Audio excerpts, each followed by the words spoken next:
देखो अपन कर रहे थे शस्त्रक्रम विधि, अपन ने ये पहले क्लास में कर लिया था जितना भी था। आज किया था अपन ने सूचर C1 विधि, और अब करेंगे अपन बंधन विधि। ठीक है, बंधन कर्म। तो बंधन कर्म से क्या आता है? बंधन कर्म का अर्थ है पट्टी करना, जो अपन पट्टी बांधते हैं ना अलग अलग तरह की, वो है। तो बंधन कर्म करेंगे अपन, और इंपॉर्टेंट है। कितने प्रकार के होते हैं? 15 प्रकार के होते हैं आचार्य वाघभट्ट के अनुसार। आचार्य सुश्रुत ने 14 प्रकार के बताए, मतलब एक कम बताया। आचार्य वाघभट्ट ने एक ज़्यादा बताया और सुश्रुत ने एक कम बताया। तो बंधन कर्म देंगे। बंधन कर्म का अर्थ है पट्टी करना। एक बार डायग्राम देख लो ताकि आपको समझ में आ जाए। ये पट्टी बांध रही है ना अलग अलग तरीके से। देखो ये कोस बंद, स्वास्तिक बंद, मुतोली बंद, चीन बंद, दाम बंद, अनुवेलित बंद, खटवा बंद, विबंध बंद, स्थगित बंद, वितान बंद, उत्संग बंद, गोष्पणा बंद, यमक बंद, मंडल बंद और पंचांगी बंद। तो ये बंद इस तरीके से, मतलब अलग अलग तरीके से पट्टी बांधते हैं ना, ये बंद है। अब स्टार्ट करते हैं, इनको समझते हैं। ये बंधन कर्म, बंधन का अर्थ है पट्टी करना। उद्देश्य क्यों बांधते हैं भाई बंधन? बंधन कर्म को बंधन वर्ण को शीतल वायु, मच्छर, धूल आदि दूषित होने से बचाता है। कि जो बंधन है ना, वर्ण यानी अल्सर, घाव को शीतल ठंडी से, वायु से, मच्छर से, धूल से आदि से, इन सब से क्या दूषित हो रहा था, मतलब गंदा हो रहा था जो घाव, उससे बचाता है। औषधियाँ देर तक रुकती हैं जिससे दोषों का शमन शीघ्र होता है। आप कोई भी लेप लगा रहे हो, उसके ऊपर आपने पट्टी बांध दी, तो जो वो औषधि है ना तो वो दूषित होगी और ना ही मतलब ज़्यादा देर तक मतलब वो हटेगी नहीं जल्दी, वहीं पे रहेगी, घाव के आसपास ही रहेगी। क्योंकि अपन पट्टी बांध दी चारों तरफ, तो वो जा नहीं सकती कहीं भी, तो वो ज़्यादा देर तक औषध वहीं पे रहेगी, तो जल्दी घाव बढ़ता है। रोगी चेष्टाओं से पीड़ित नहीं होता। ठीक है, जैसे कि आपने बंद कर दिया, जैसे अपन प्लास्टर कर दिया किसी चीज़ का, तो मतलब चेष्टा, इच्छा होती है उसको हाथ हिलाने की, तो हिला नहीं सकता, उसको बांध रखा है। चूर्णित वलिष्ठ पारित अस्थियों में रोपण बंधन से ही संभव है। चूर्णित वलिष्ठ और पारित कहने का मतलब जो फ्रैक्चर होते हैं, अलग अलग तरह के फ्रैक्चर होते हैं। ठीक है, आचार्य ने सुश्रुत ने 14 तरह के फ्रैक्चर बताए हैं। फ्रैक्चर मतलब दो तरह के होते हैं मुख्यतः। ठीक है, एक तो कॉमन और कॉम्प्लिकेटेड। ठीक है, तो उस तरह के जो फ्रैक्चर होते हैं ना अलग अलग तरह के, उन सब में क्या रोपण बंधन से उनको ठीक होना, क्या होना, बंधन। एक तरीके से अपन प्लास्टर करते हैं ना, वो भी एक तरीके से बंधन ही है। ठीक है, उस बंधन से ही संभव है। अगर आप बंधन नहीं करोगे मतलब फ्रैक्चर हड्डियों में, तो वो कभी ठीक नहीं होंगी। छिन्न सिरा स्नायु होने की स्थिति में व्रण का रोपण बिना बंधन के संभव नहीं है। मतलब आपकी मतलब कोई चीज़ फ्रैक्चर्स है, मतलब एक तरीके से पंचरिंग है, छिन्न है, मतलब आपके सिरा या धमनी में कोई छेद है, तो आप स्नायु होने की स्थिति में व्रण का रोपण, उस घाव को जब तक ठीक नहीं हो सकता, जब तक उस पर आप पट्टी नहीं करोगे। पट्टी होगी तभी तो वो ठीक होगा। तो ये उद्देश्य है, मतलब क्या आवश्यकता है बंधन करने की, क्यों करते हैं। तो मैं मौन कॉमन, तो जो अपना पहला कॉमन था भाई गंदगी से बचाने के लिए। दूसरा कॉमन था भाई दवाइयाँ ज़्यादा देर तक रुकती हैं और जल्दी ठीक होता है। तीसरा भाई रोगी चेष्टाओं से पीड़ित नहीं होता, मतलब हाथ हिलाने की, डुलाने की, ठीक है, उसको घाव को मतलब एक तरीके से परेशान नहीं होता है, आराम से लेटा रहता है व्यक्ति। पट्टी करने के बाद में व्यक्ति सम्यक हो जाता है, एक तरीके से ध्यान भी रखता है उस चीज़ का कि हाँ यहाँ पे आपको सावधानी से रखना है काम। तो ये सब इसके उद्देश्य हैं। अब देखो अशुद्ध वर्ण, कठिन समुद्र में अति वेदना वाला विषण उत्सव व शुद्ध वर्ण में सम मृदु वेदना रहित, दोनों बंधन कर्म करने से शीघ्र रोहण को प्राप्त होते हैं। ये बोल रहा है, अपन ये उद्देश्य कर रहे थे ना, 1 2 3 4 5 तो अपन कर लेते, छठा उद्देश्य भी है कि जो बेकार से बेकार दूषित वर्ण है, ठीक है, कठिन है, समुतन है, अति वेदना जिसमें दर्द ज़्यादा होता है, विषण है मतलब एक तरीके से फैला हुआ है, उत्सव मतलब उठा हुआ है, शुद्ध वर्ण जैसे सम मृदु और वेदना रहित, कहने का मीनिंग ये है कि सम मृदु वेदना रहित, कि अगर नॉर्मल वर्ण भी है, नॉर्मल घाव भी है, नॉर्मल अल्सर भी है, या फिर अब नॉर्मल है जो मतलब बहुत ज़्यादा विकृत है, दोनों बंधन कर्म करने से, दोनों बंधन कर्म करने से शीघ्र रोहण ठीक हो जाते हैं। कहने का मीनिंग है कि आप कैसा ही घाव लेके आ जाओ, कैसा ही अल्सर लेके आ जाओ, आप वो दोनों अपन बंधन कर्म करोगे तो वो ठीक हो जाएगा। अब ये बंधन द्रव्य बताए हैं कि देश आदि का विचार बंधन करना चाहिए। भेड़, हरणी, रेशम की पट्टी, कि भेड़ की सिप, हिरण यानी डियर, ठीक है, रेशम की पट्टी उष्ण होती है। तो अगर मान लो कि आपको उष्ण बंद करना है तो ये यूज लीजिए। अलसी शीतल होती है। तुलफन, संतान, कपास, स्नायु, वलकल, ये प्लांट है, ठीक है। अलसी, तुलफन, संतान, कपास, स्नायु, वलकल, इनकी मतलब छाल का यूज किया जाता है। शीतोष्ण होती है। शीतोष्ण मतलब ना शीत ना उष्ण, मीडियम। मेद, कफज वर्ण और भग्नावस्था में ताम्र, लोह, नागवंश। अगर आपको मेद, कफज वर्ण और भग्नावस्था, कहने का मतलब ये है मेद में मेद मतलब एक तरीके से कफज वर्ण, कफज कफ की वजह से उत्पन्न हुआ कोई घाव, मेद मेद धातु में कोई उत्पन्न हुआ घाव, या भगन अवस्था मतलब एक तरीके से फ्रैक्चर की अवस्था में ताम्र लोह नाग वंश ये धातु हैं, इन धातुओं का भी यूज करते हैं अपन। जैसे फ्रैक्चर हो गया तो फ्रैक्चर में एक तरीके से अपन वो लगाते हैं, रोड लगाते हैं, ताम्र लोह नाग वंश, या फिर इनका चूर्ण यूज करते हैं साथ में। भग्न अवस्था में ताम्र आदि के अतिरिक्त मर्म वलकल कुश फल का प्रयोग भी कर सकते हैं। ताम्र आदि के अतिरिक्त मर्म वलकल कुश फल का भी प्रयोग कर सकते हैं भाई, इन प्लांटों का भी यूज कर सकते हैं। किसमें? भग्न अवस्था मतलब फ्रैक्चर में। ये बोल रहा है कि भाई किससे अपन को बंधन कर सकते हैं, किस चीज़ से आप इसकी पट्टी कर सकते हो, तो ये पट्टी बताइए कि इनका यूज ले सकते हो, फिर आपको यहाँ पे रोग बता दी तो इनका भी यूज ले सकते हो, तो ये पट्टी बताइए कि भाई इनका यूज ले सकते हो पट्टी करने में आप। अब देखो वर्ण बंधन के प्रकार, सबसे ज़्यादा इंपॉर्टेंट ये, अभी तक तो आपने कुछ नहीं पढ़ा, ये इंपॉर्टेंट है।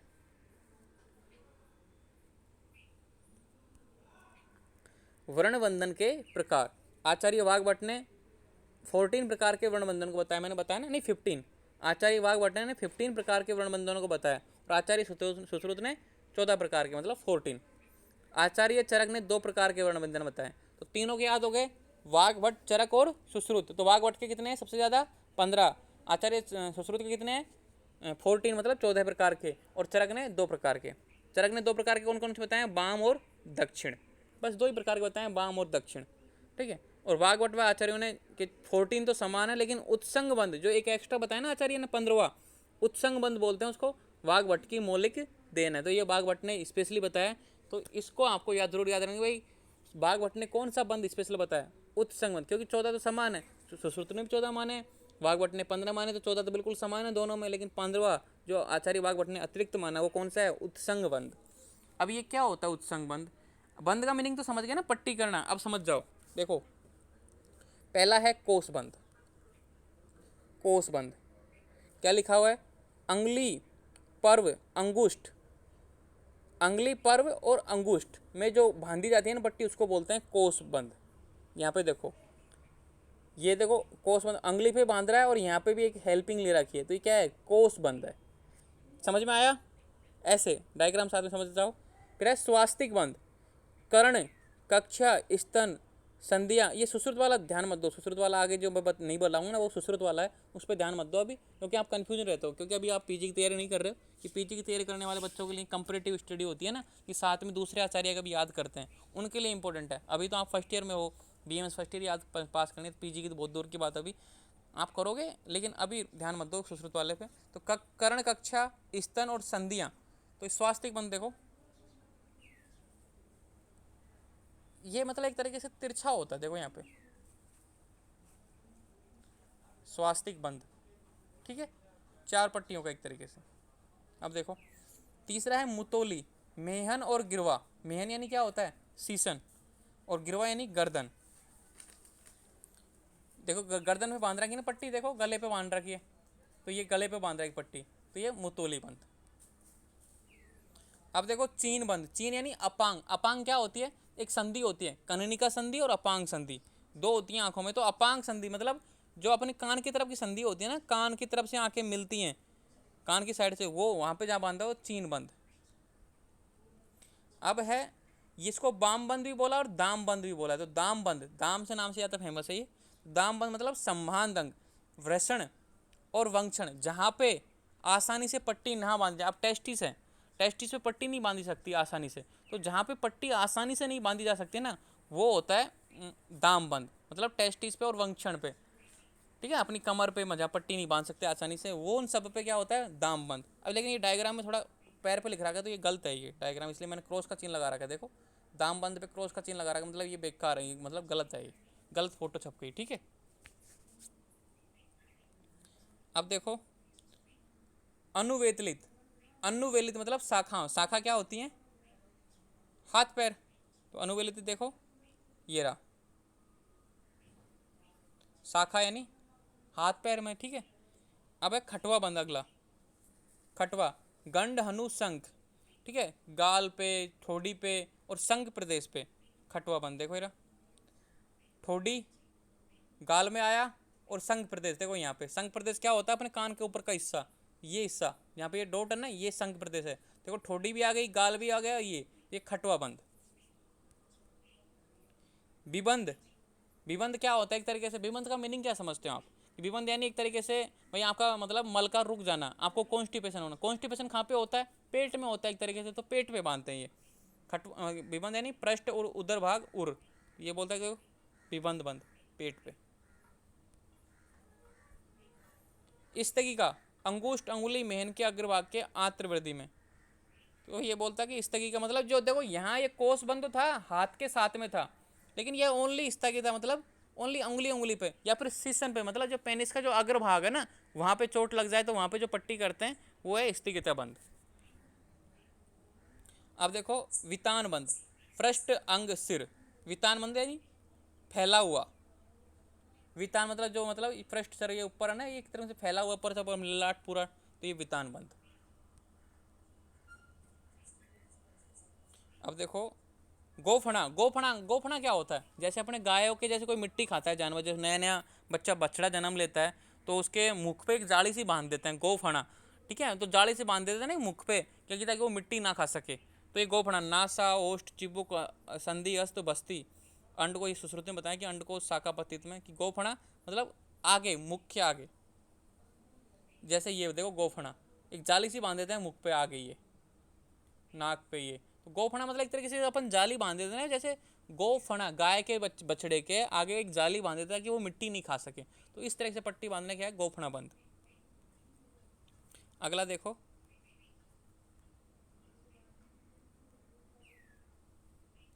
यमक बंद, यमक बंद, यमक यानी क्या होता है? अपने स्नेह में बताया था, यमक यानी क्या होता है? किन्हीं दो स्नेहों को मिलाना यमक कहलाता है। यमक स्नेह याद है कि नहीं याद है? यमक स्नेह मतलब दो स्नेह, तो यहाँ पे बताया कि यमक वर्णों में, तो यमक वर्ण यानी दो पास पास, दो पास पास स्थित घावों पे पट्टी करते हैं ना, वो होता है यमक। जैसे कि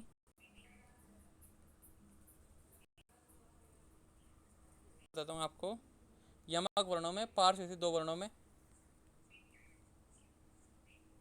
देखो दो घाव हैं, एक तो देखो ऊपर की बाजू में, एक नीचे, तो दो पास पास बंदों पे जो बांधते हैं ना, दो पास पास घावों पे जो पट्टी करते हैं वो है यमक बंद, ठीक है। अब देखो मंडल बंद, वृत्तांगों पे गोल वाले बाटों पे, मंडल यानी गोल, ये देखो अपनी जो बाइसेप्स है गोल सी है तो वहाँ पे, ठीक है। अगला बंद है पंचांगी बंद, ऊर्ध्व जत्रु, पंचांगी मतलब अपनी क्लेविकल से ऊपर जो पांच हिस्से यूज आते हैं एक तरीके से, यहाँ पे देखो ऊपर, ऊपर भी नीचे भी, ये यहाँ पे पांच हिस्से यूज आ रहे हैं, पांच हिस्से से लेवर से आ रही है, तो ये पंचांगी बंद है। फिर है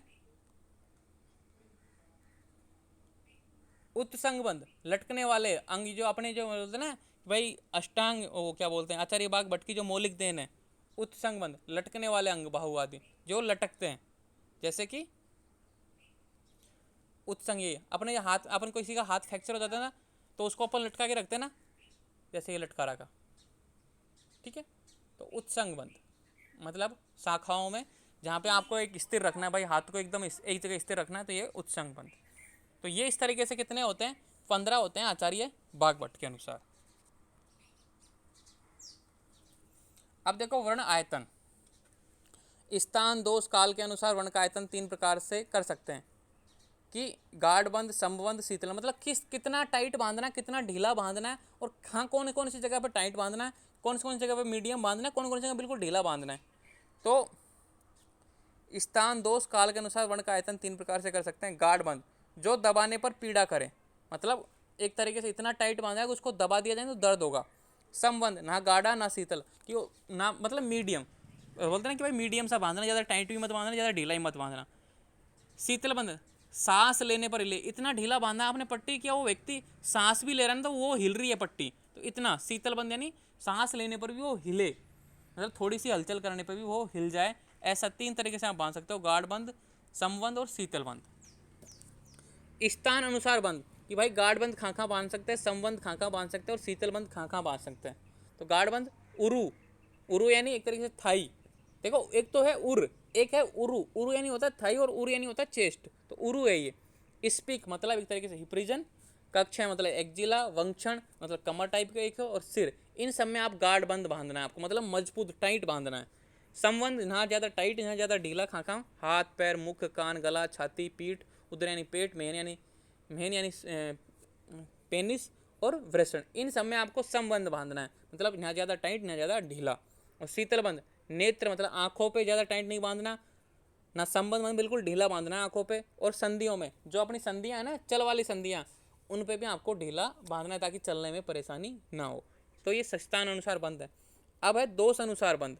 दोष अनुसार बंध का मीनिंग ये है कि भाई कौन कौन सा मतलब किस प्रकार का घाव है, वातज है, पित्तज है, कफज है। तो यहाँ पे दो प्रकार की बात की है। पहली है यदि वात कफज वर्ण हो, कि वात और कफ की वजह से कोई मान लो घाव पैदा हुआ है, और दूसरा है पित्त और रक्त की वजह से कोई घाव पैदा हुआ है, तो क्या ध्यान रखना है, ये इंपॉर्टेंट है ध्यान रखना कि अगर वात कफज घाव हो तो शीतल बंध के स्थान पर, तो ये मतलब शीतल बंध है ना नेत्र और संधियां, तो अगर मान लो शीतल बंध का स्थान है और वात कफज वर्ण है तो वहाँ पे क्या बांधो, समबंध बांधो, मतलब मीडियम वाला बांधो। अगर समबंध के स्थान पर वात कफज वर्ण है तो क्या बांधना है, गाढ़ बंध, मतलब मजबूत बांधना है। अगर गाढ़ बंध के स्थान मतलब यहाँ पे देखो, ये गाढ़ बंध है ना, ये जगह है, अगर यह जगह है कौन सा दोष है, वात कपज वाला है वर्ण, तो कौन सा बांधना है, अति गाढ़, मतलब बहुत ज़्यादा टाइट बांधना है। ये ध्यान रखने की बात है। मतलब एक तरीके से बंध का टाइप ही चेंज हो गया पूरी तरीके से। जहाँ शीतल बंध बांधना था वहाँ संबंध बांधोगे, जहाँ संबंध बांधना था वहाँ गाढ़ बंध बांधोगे, और जहाँ गाढ़ बंध बांधा हो वहाँ अति गाढ़ बांधोगे, मतलब बहुत ज़्यादा टाइट बांधोगे। एक तरीके से आप धीरे धीरे, जहाँ शीतल था मतलब बिल्कुल नॉर्मल, वहाँ आप मीडियम पे आ गए, जहाँ मीडियम था वहाँ पे टाइट पे आ गए, और जहाँ टाइट था वहाँ पे और ज़्यादा टाइट पे आ गए। कौन सी स्थिति में, वात कफज वर्ण में। दूसरा है पित्त रक्तज वर्ण में। पित्त रक्तज में क्या किया, गाढ़ बंध के स्थान पर, मतलब बहुत ज़्यादा मतलब एक तरीके से टाइट था ना, वहाँ पे क्या, अगर पित्त रक्तज वर्ण हो मतलब घाव हो तो क्या बांधोगे, संबंध, मतलब मीडियम वाला। मीडियम अगर पित्त रक्त वाला वर्ण हो तो संबंध की जगह कौन सा बांधोगे, शीतल बंध। और शीतल बंध के की जगह क्या बांधोगे, अगर पित्त रक्त वर्ण हो तो ना बांधे, उसकी जगह पर खोल खुला छोड़ दो उसको। तो शीतल बंध मतलब संधियों में और नेत्रों में आपको खुला छोड़ देना, कौन सी जगह पे, पित्त और रक्तज वर्ण हो तब जाके। तो आप समझ रहे हो ना कि शीतल बंध के स्थान पर संबंध, संबंध के स्थान पर गाढ़ बंध, और गाढ़ बंध के स्थान पर अति गाढ़। तो यहाँ पे क्या था, गाढ़ बंध के स्थान पर संबंध, संबंध के स्थान पर शीतल बंध, और शीतल बंध के बाद में बांधो ही मत, उसको खुला छोड़ दो। तो ये था दोष अनुसार बंध। अब देखो ऋतु अनुसार व्रण बंधन बदलता, कि वात में शीत बसंत 3-3 दिन के अंतर पर आपको मतलब ये चेंज करना है।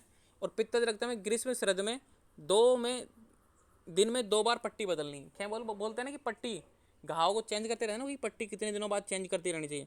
तो वात दोष की वजह से कोई घाव हुआ है, और शीत और बसंत, शीत यानी वही शिशिर ऋतु, और हेमंत ऋतु और बसंत, इन तीनों ऋतुओं में क्या करना है, आपको 3-3 दिन के अंतर पे आपको पट्टी बदलनी है। और पित्त रक्त की वजह से कोई, पित्त और रक्त की वजह से कोई मतलब घाव है, तो आपको ग्रीष्म और सर्द में दिन में 2 बार पट्टी बदलनी है। ये बात ध्यान रखें, 2 बार पट्टी कब बदलनी है, जब पित्तज और रक्तज वर्ण हो, और ग्रीष्म और सर्द में, मतलब गर्मियों में और शरद ऋतु, जो शरद ऋतु अब चल रही है ना इस समय, क्योंकि पित्त का प्रकोप है इस समय, तो पित्त का प्रकोप तो वैसे ही है, और पित्त और रक्तज वो वाला घाव है ही, तो इसलिए पट्टी बार बार चेंज होती है। तो दिन में 2 बार पट्टी बदलनी चाहिए।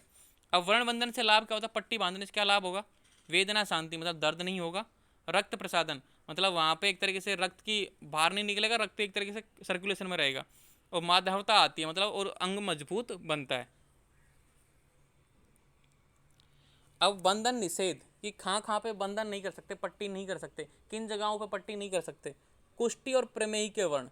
कुष्ठी यानी कोई के मतलब कुष्ठ रोग है, कुष्ठ रोग मतलब त्वचा संबंधी विकार होता है, बहुत बड़ा रोग है एक तरह से, कुष्ठ, महाकुष्ठ, क्षुद्र कुष्ठ, आप सेकंड ईयर थर्ड ईयर में पढ़ोगे ना, तो ये त्वचा संबंधी विकार। और प्रमेही मतलब डायबिटीज़ के, जो डायबिटीज व्यक्ति है ना उसके घाव, डायबिटीज़ वाले व्यक्ति के घाव जल्दी ठीक नहीं होते, तो इन दोनों में आपको पट्टी नहीं करनी है। क्षार अग्नि विश्व, क्षार से, अग्नि से और जहर से कोई व्यक्ति जल गया, उस पर घाव बन गया, तो उसमें आपको पट्टी नहीं करनी। गुदपाक और मांसपाक, गुदपाक यानी एनस में कोई पाक हो गया, ठीक है, वहाँ पे पट्टी मत करो। और मांसपाक मतलब कोई मांस सड़ गया आपका, गल गया, तो वहाँ पे भी आपको पट्टी नहीं करनी है। मूसक विष कर्णिका होने पर, आपने मान लो कि चूहे का जहर से आपके मतलब कर्णिका हो गई, मतलब एक तरीके से घाव बन गया चूहे की जहर की वजह से, मूसक, मूसक विष यानी चूहे का जहर, चूहे की जहर की वजह से कोई मतलब कोई कर्णिका बन गई, एक तरीके से उपहार सा बन गया, वो तो वहाँ पे पट्टी नहीं बांधनी। जिस वर्ण में सोप विसर्पित हो रहा हो, मतलब जिस घाव में सोप मतलब सूजन एक जगह से दूसरे स्थान पर जा रही हो, तो उस जगह पे में आपको बंधन नहीं करनी चाहिए। अब सुश्रुत क्या बोलते हैं, पित्त रक्त वर्ण अभिघात से उत्पन्न वर्ण जिसमें सोप, धा, लालिमा, तोद, पाक हो। बोलते हैं कि पित्त रक्त वर्ण, पित्त और रक्त की वजह से कोई घाव पैदा होता है ना, कोई मतलब पित्तज रक्तज व्रण है, तो वहाँ पे आपको नहीं करनी पट्टी। अभिघात, अभिघात यानी चोट से उत्पन्न घाव में जिसमें सोप, सूजन हो, जलन हो रही हो, लाल हो, तोद पाक हो, मतलब एक तरीके से पकने वाली स्थिति हो, इन सब में आपको पट्टी नहीं करनी है, आचार्य सुश्रुत बोलते हैं। बंधन ना करने पर, वर्ण दृष्टि होने पर चिकित्सा। अगर आप मान लो पट्टी नहीं करोगे कोई घाव की तो क्या होगा, फिर वर्ण दृष्टि हो जाएगी, पर क्या चिकित्सा करोगे, कृमि उत्पत्ति हो जाती है, मतलब एक तरीके से कीड़े मकोड़े उत्पन्न हो जाते हैं। अगर मान लो आप घाव को खुला छोड़ देते हो ना, पट्टी नहीं करते, तो कृमि उत्पन्न हो जाएंगे, मतलब एक तरीके से गंदगी की वजह से कीड़े उत्पन्न हो जाएंगे। फिर बोलता है कि आप कीड़े उत्पन्न हो क्या करना है, सुरसा आदि गण से धोवन में पूर्ण करें।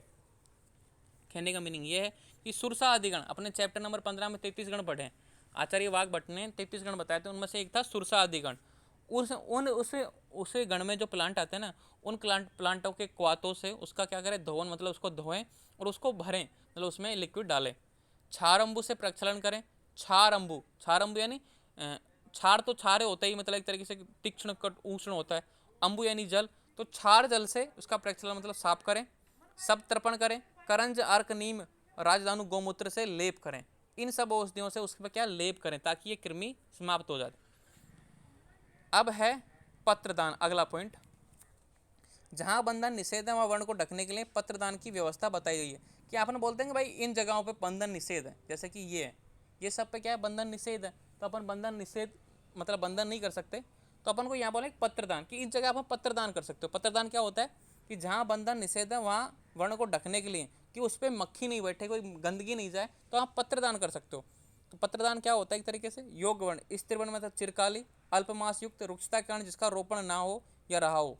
कहने का मीनिंग ये है कि कौन कौन से घाव पे अपन पत्रदान कर सकते हैं। स्थिर वर्ण जो ठीक ही नहीं हो रहा, बहुत दिनों पुराना घाव है, वो ठीक नहीं हो रहा, उस पर आप पत्रदान कर सकते हो। अल्पमास युक्त, जहाँ पे मांस ही नहीं है और वहाँ पे कोई घाव है, तो वहाँ पे आप पत्र व्यवस्था कर सकते हो। रुक्षता कारण जिसका रोपण, मतलब ड्राई है बहुत ज़्यादा, वो ठीक नहीं हो रहा, उसका मतलब रोपण यानी हीलिंग प्रोसेस नहीं हो पा रही पूरी तरीके से, तो वहाँ पे आप पत्रदान कर सकते हो।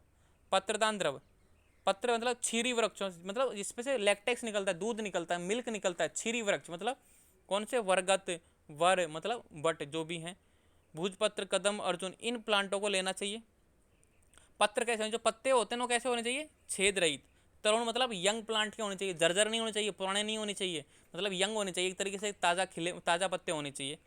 अर्जर्जर मतलब एजर्जर मतलब दूषित नहीं होने चाहिए, बीमारी युक्त नहीं होने चाहिए, उस पर कीड़े मकोड़े नहीं होने चाहिए, मतलब साफ होना चाहिए, और खुरदरे नहीं होने चाहिए, एकदम क्लीन होने चाहिए। तो इन ऐसे पत्ते लेने चाहिए, कौन से प्लांटों के, इन क्षीरी वृक्षों के, बरगद के, वट के, भूजपत्र के, कदम के, अर्जुन के, इन प्लांटों के पत्तों को लीजिए। फिर विधि कैसे करोगे, दोष व ऋतु अनुसार पत्रों को वर्ण पर ढक देना चाहिए। फिर दोष के अनुसार पत्तों को धोकर प्रयोग करना चाहिए। ये पत्ते लोगे ना आप, उनको धो लेना चाहिए, फिर उस घाव पे रख देना चाहिए ताकि उसमें कोई गंदगी प्रवेश ना कर सके। तो मतलब पत्रदान, कहने का मतलब कि इन सब जगहों पे आप पत्रदान यूज ले सकते हो। तो इस तरीके से ये चैप्टर हो जाता है पूरा। इस चैप्टर में से इंपॉर्टेंट क्या है, बंद। तो कितने बंद बताया आचार्य वाघभट्ट ने, 15, और आचार्य सुश्रुत ने 14। कौन सा बंद कितना स्पेशल बताया, उत्संग बंद आचार्य वाघभट्ट की मौलिक देना, मतलब उत्संग बंद किसने बताया सबसे पहले, ओनली वाघभट्ट ने ही बताया है। तो ये एक डायग्राम आपको हेल्प देंगे समझने के लिए, और इनकी ट्रिक्स बना लेना इंपॉर्टेंट है। एक बार ये 15 के 15 आपको याद होनी चाहिए। कोषबंध, स्वास्तिक, मुत्तोली, चीन, बाम, अनुवेलित, खटवा, विबंध, स्थगिता, वितान, गोफना, यमक, मंडल, पंचांगी और उत्संग बंद, ये आपको याद होनी चाहिए। अब अपन करेंगे इस चैप्टर के क्वेश्चन।